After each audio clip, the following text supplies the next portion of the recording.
Bonjour à tous, j'espère que vous allez bien. On se retrouve aujourd'hui pour parler d'une série qui a l'air très prometteuse. C'est la série Disney Plus Alien Earth. Donc c'est une série qui va faire un retour fracassant normalement dans la mythologie des xénomorphes. Un retour en fait sur Terre, puisque cette fois-ci, contrairement au premier volet d'Alien hein, qui se passait dans l'espace, cette fois-ci ça se déroule sur Terre, d'où le nom en 2120 et ça se déroule 2 ans avant les événements du premier film. Donc on va suivre le crash du vaisseau USGC Maginot sur, la ville Prodigy. C'est ce qui va lancer l'intrigue, avec des militaires, hein, qui découvrent des formes de vie extraterrestres, assez terrifiantes puisqu'on va très vite être confronté aux xénomorphes.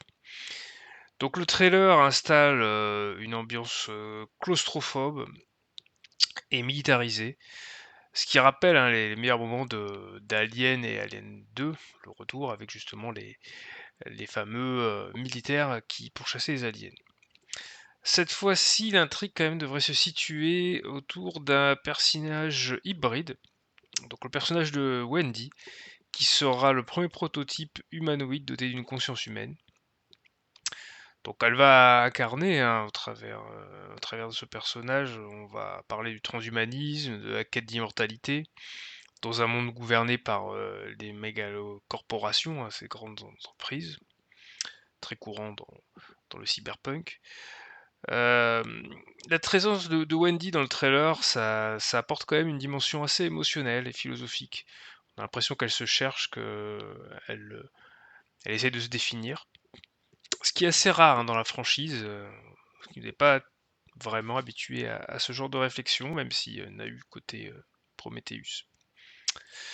Euh, les xénomorphes sont là quand même, hein, puisque c'est quand même une valeur sûre. Donc on va retrouver les classiques facehugger et aliens biomécaniques, mais on nous parle aussi dans la bande-annonce de 5 formes de vie terrifiantes.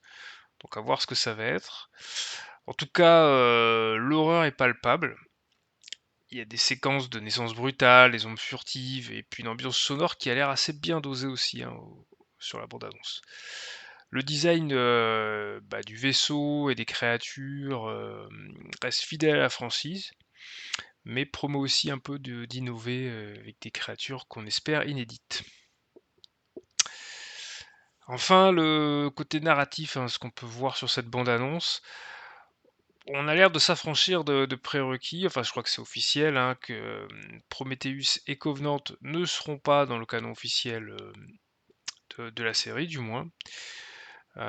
Donc ça permettra vraiment une plus grande liberté et du dérouler peut-être aussi un petit peu certains puristes, même si les deux préquels sont pas forcément très bien considérés par les puristes. Enfin, le ton, qui est un peu plus contemplatif, un peu plus recherché, donc on est plus proche de Fargo et Légion que d'un film d'action assez actionnant des années 90, ce qui est normal puisque c'est Noah Hawley qui est aux commandes. Donc pour conclure un rapide verdict hein, sur cette bande-annonce, bah, moi ça m'a l'air prometteur, ça m'a l'air visuellement c'est percutant, enfin on retrouve bien l'ambiance, ça a l'air assez soigné, ça a l'air ambitieux, thématiquement ça a l'air assez riche avec voilà, une réflexion sur l'Android qui pourrait être intéressante. Donc ça ne contente pas de recycler des choses. Il y a l'air de pas avoir tant de fan service que ça, mais on verra sur la série. Donc si ça tient ses promesses, si ça explore bien la série, enfin l'univers alien et que ça l'enrichit, eh ben écoutez, il y a toutes les raisons de croire que ce sera une des meilleures séries aliens déjà puisqu'il n'y en a pas, et puis de science-fiction sur Disney+. Donc voilà, on espère tous, je pense que ce soit une réussite. Et on sera assez vite fixé puisque ça arrive le 13 août 2025 sur Disney+. D'ici là, je vous souhaite de bien vous porter. Je vous souhaite aussi de bonnes vacances pour ceux qui en prennent. Et puis, si la vidéo vous a plu, n'hésitez pas à liker, à vous abonner et à commenter si voilà, vous voulez enrichir un peu la réflexion ou simplement faire des remarques. Merci à tous, au revoir.